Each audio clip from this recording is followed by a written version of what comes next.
교회 성도 여러분, 이 영상을 보시는 하나님 나라의 귀한 자녀 여러분, 오늘은 2024년 3월 25일 월요일입니다. 오늘 매일 성경 본문에서는 예수님이 제자들과 함께 감람산에서 겟셋마네로 옮기십니다.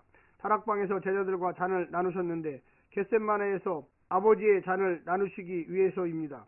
세 제자들을 구별해 기도의 은밀한 자리로 나가십니다. 스승 예수님은 극심한 번뇌와 고민 속에 기도의 자리로 나아갔지만 제자들은 깊은 잠에 빠집니다. 아버지의 잔을 받으실 시간을 기도로 준비하시지만 제자들은 잠으로 준비합니다. 그리고 이내 예수님을 넘길 유다가 가까이 오고 있습니다. 오늘 본문을 나누어 보겠습니다. 마가복음 14장 32절부터 42절. 겟셋마네 마지막 기도. 세 제자를 따로 데리고 가시다. 홀로 기도하심. 피곤에 잠든 제자들. 때가 왔도다. 오늘 본문 마가복음 14장 32절부터 42절 말씀을 듣고 다시 오겠습니다.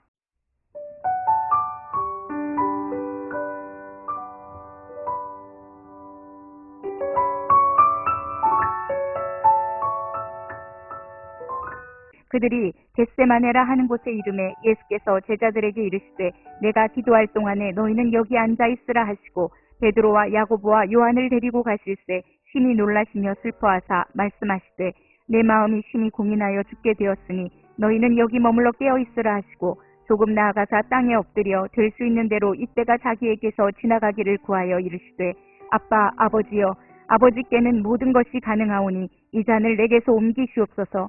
그러나 나의 원대로 마시옵고 아버지의 원대로 하옵소서 하시고 돌아오사 제자들이 자는 것을 보시고 베드로에게 말씀하시되 시몬아 자느냐 내가 1시간도 깨어있을 수 없더냐.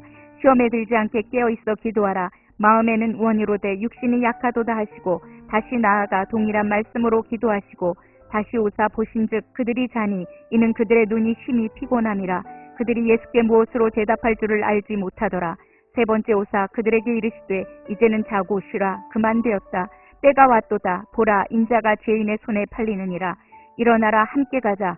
보라 나를 파는 자가 가까이 왔느니라.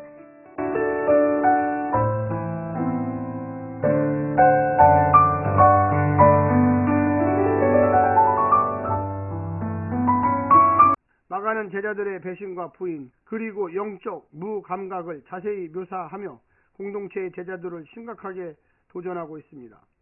예수님의 잔을 함께 마시며 고난에 동참하는 것, 하나님의 뜻에 투항하는 자기 복종의 기도, 육체의 연약함 속에서 하나님의 때를 신실하게 준비하는 영적 각성 등은 앞서 종말을 사는 예수 공동체의 중요한 특징을 재차 강조하고 있습니다.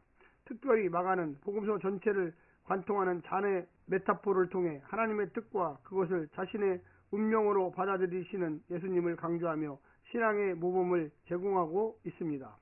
오늘 본문을 세 부분으로 나누어 자세히 설명드리겠습니다.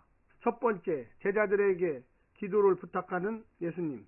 예수님은 자신이 너무 고민되어 죽을 지경이라고 말하고 제자들에게 함께 있기를 부탁합니다. 예수님의 이런 부탁은 성경에서 유일합니다. 닥쳐올 상황의 무게가 감당하기 어려웠기 때문입니다.